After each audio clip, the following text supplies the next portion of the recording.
I've worked on corporate accountability issues affecting communities around the world, and in every case, there is generally a combination of corporate malfeasance and governmental either active complicity or a failure to protect communities from corporate behavior. So this always goes hand in hand, and I don't think I think the Vietnamese government has tremendous responsibility, not just for its initial lack of regulation of the Formosa plant, initial failure to ensure that any environmental standards were adhered to, whatever happened, shenanigans happened with the $500 million payment, and then of course the crackdown on anyone who has raised their voices about this issue, from the families that were directly affected by this to folks again who are just blogging about it, or journalists, or all the people you see on the posters around the room. So absolutely the Vietnamese government bears significant responsibility here, but frankly every government where Formosa operates, including the US government and the governments of our states, have a responsibility to actively enforce environmental standards and protect communities from behavior like this. Yeah, I want to pick up on that sentiment. It is a grim reality that Cielo has been working in this space for many decades, and it's a grim reality that corporate violators often find great comfort and great support in the conduct of governments.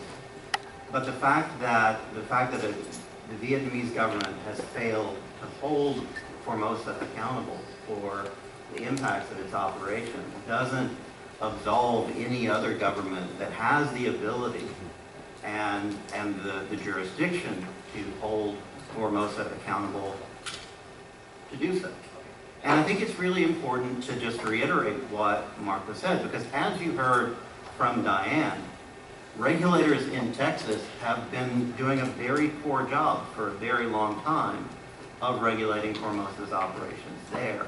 Regulators in Louisiana have done a very poor job for a very long time of regulating industrial polluters there. And that is why you see a greater and greater reliance on judicial mechanisms where regulatory mechanisms in states are failing. And this is why you see plaintiffs going to Taiwan, coming to the US, when they can't secure justice and they can't secure access to remedy in their countries. So is Vietnam, responsible here for the failure to remedy these violations? Yes, but Vietnam's failures don't absolve Formosa of its own responsibility.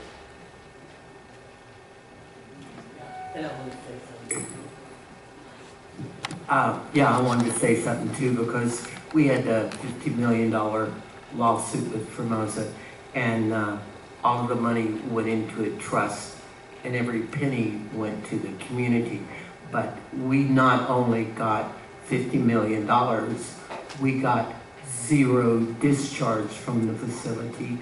We got cleanup from the company they paid for. We got monitoring that we get to do. We got enforcement that we do. And that's why you see all those penalties, because we got a engineering expert, and she created a wastewater sampling mechanism that sits on top of their discharge before it goes to the water, and we can test every day's discharge into the water. And that's why we tested 3 times a week. That's why we got 512 violations and over $12 million in penalties. So the Formosa, these companies owe the communities much more than, like, $50 million is nothing. Formosa makes $1 billion a year from our community. I'm going to emphasize 2 last things and then introduce the president of JVFNA. Staffers, you guys are the backbone of Congress. I know that. I worked with dozens of members of Congress. Katie Porter was our lead representative to get my brother-in-law out, 2.5 years. Zoe Lofgren is leading this cause here. Please work with Zoe Lofgren's office. Please encourage the sign on, and please don't give up, because that's what made it work in our case. So please don't give up on these prisoners, these young people that are your ages. Please don't give up on them.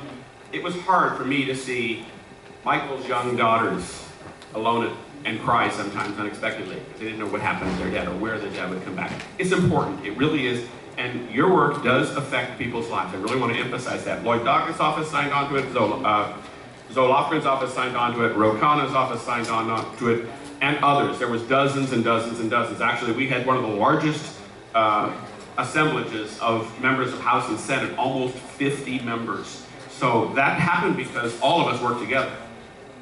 On our family side, but also the staffers. We had great staffers that worked with so many different offices that really worked in it. Please think about these people and fight for their release, because it does happen.